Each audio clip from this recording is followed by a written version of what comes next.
রে জান কবজ করে এত কষ্ট আগে জানতাম না। আজরাইল আমাকে একটু আসানের সাথে তুমি জান কবজ করো। আজরাইল বললেন, হুজুর আসমানের নিচে জমিনের উপরে আপনার চাইতে সহজভাবে জান আমি কারো কবজ করি নাই।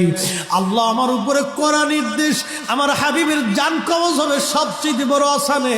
হুজুর আমি যদি আপনাকে আসানে জান কবজ না করি, নবী গো আল্লাহর লানত আমি ধ্বংস হয়ে যাব। ইয়া নবী আল্লাহ, আমি সেই ভয়ে আপনাকে আসানের সাথে জান কবজ করতেছি। হুজুর গো আপনি নবীর আগে এবং পরে এত আসানে কেন জান কবজ হয় নাই, হবে না।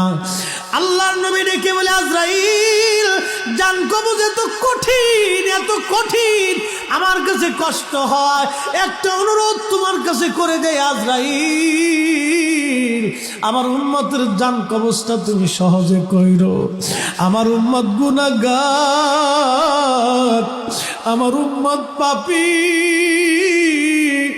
আমার উম্মত গুনাহগার, আমার উম্মতের জানটা তুমি আসানের সাথে কইরো।